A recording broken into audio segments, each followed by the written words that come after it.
kopi dulu, Lur. Laut Cina Selatan makin panas, dan kali ini bukan cuma Amerika atau Cina yang bikin geger. Jepang akhirnya turun langsung membawa unit tempur rudal ke Filipina dalam latihan Balikatan 2026. Bukan sekadar latihan biasa, tapi ini jadi momen bersejarah karena untuk pertama kalinya pasukan bela diri Jepang mengirim sistem rudal anti kapal Type 88 ke luar negeri untuk latihan tempur langsung.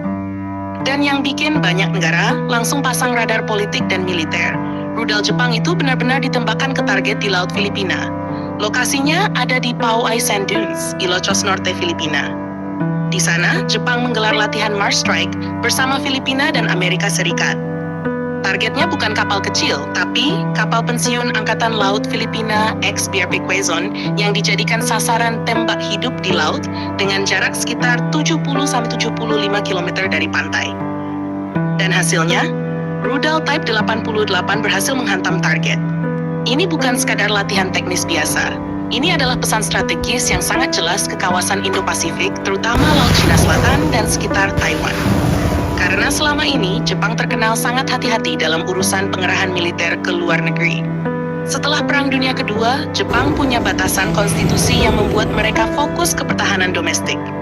Tapi sekarang situasinya berubah drastis. Ancaman di kawasan makin tinggi. China terus memperkuat armada laut dan aktivitas militernya di Laut Cina Selatan serta Laut Cina Timur. Kapal penjaga pantai dan kapal milisi maritim China makin sering masuk wilayah sengketa. Filipina juga beberapa kali bentrok dengan kapal China di sekitar Second Thomas Shoal dan Scarborough Shoal. Nah, di tengah situasi itu, Jepang sekarang mulai tampil lebih aktif. Dan yang dikirim bukan pasukan simbolis. Jepang membawa sistem rudal anti kapal Type 88, rudal yang memang dirancang untuk menghancurkan kapal perang musuh dari jarak jauh. Rudal ini punya kemampuan sea skimming atau terbang rendah di atas permukaan laut supaya sulit dideteksi radar. Kecepatannya tinggi dan dirancang untuk menyerang kapal besar seperti destroyer atau frigate. Bisa dibayangkan kenapa latihan ini langsung bikin kawasan panas. Karena artinya Jepang sekarang mulai memperlihatkan kemampuan offensive coastal defense di dekat jalur strategis Laut Cina Selatan. Banyak analis melihat latihan ini sebagai simulasi perang maritim modern. Skemanya jelas, kalau terjadi konflik di sekitar Taiwan atau Laut Cina Selatan, maka Jepang, Filipina, dan Amerika kemungkinan akan bekerja sama menutup jalur laut menggunakan kombinasi rudal anti kapal berbasis darat. Dan ini sangat berbahaya bagi armada lawan. Karena konsep perang sekarang bukan cuma kapal lawan kapal, tapi rudal darat lawan kapal.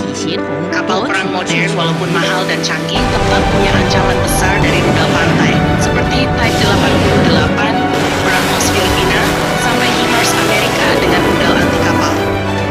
Filipina sendiri sekarang juga sedang membangun kekuatan anti kapalnya. Mereka sudah punya rudal BrahMos dari India yang terkenal sangat cepat dengan kecepatan supersonik. Jadi sekarang bayangkan situasinya, di satu sisi ada Jepang dengan Type 88. Di sisi lain, Filipina punya BrahMos. Lalu Amerika membawa sistem tempur maritim dan dukungan intelijen satelit. Kalau ketiganya digabung, maka wilayah Laut Cina Selatan bisa berubah jadi zona anti kapal yang sangat berbahaya. Dan kemungkinan besar inilah tujuan utama latihan Balikatan tahun ini. Bukan cuma latihan biasa, tapi membangun interoperabilitas perang nyata. Artinya, kalau suatu hari ada konflik besar, semua sistem mereka bisa langsung bekerja sama tanpa perlu adaptasi lama. Amerika juga sangat mendukung langkah ini karena Washington sedang membangun jaringan pertahanan regional untuk menghadapi pengaruh China di Indo-Pasifik. Makanya sekarang muncul istilah mini NATO Asia. Walaupun belum resmi seperti NATO di Eropa, pola kerjasamanya mulai terlihat. Jepang, Filipina, Australia, Korea Selatan, dan Amerika makin sering latihan gabungan. China tentu tidak akan diam melihat perkembangan ini. Beijing kemungkinan melihat latihan Mars Strike sebagai bentuk tekanan militer baru di dekat jalur strategis mereka. Terutama karena lokasi Filipina sangat dekat dengan Taiwan dan jalur pelayaran penting dunia.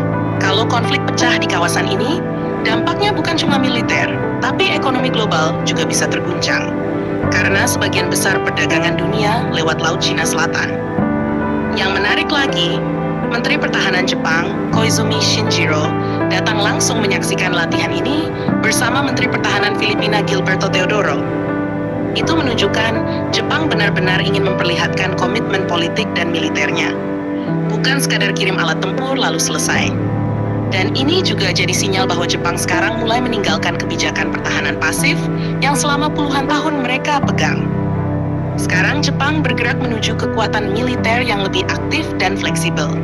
Apalagi Tokyo juga sedang meningkatkan anggaran pertahanan besar-besaran, membeli rudal jarak jauh, memperkuat kapal destroyer Aegis, hingga mengembangkan kemampuan serangan balik. Bahkan beberapa tahun terakhir, Jepang juga mulai membuka kerjasama alutsista dengan negara Asia Tenggara, termasuk Indonesia. Artinya arah geopolitik kawasan memang sedang berubah cepat. Laut Cina Selatan sekarang bukan lagi sekadar sengketa wilayah biasa, tapi sudah jadi arena adu pengaruh militer terbesar di Asia. Dan latihan Balikatan 2026 ini jadi bukti nyata bahwa blok pertahanan baru mulai terbentuk. Pertanyaannya sekarang, apakah kawasan Indo-Pasifik akan tetap stabil dengan semakin banyaknya latihan dan pengerahan rudal seperti ini? Atau justru semua pihak sedang bersiap menghadapi kemungkinan konflik besar di masa depan? Yang jelas, setelah Jepang untuk pertama kalinya menembakkan rudal tempur di Filipina, peta kekuatan militer Asia jelas berubah. Dan Laut Cina Selatan kemungkinan akan makin ramai oleh kapal perang, drone pengintai, dan sistem rudal modern dalam beberapa tahun ke depan. Jangan lupa subscribe, like, dan komen di bawah sambil ngopi.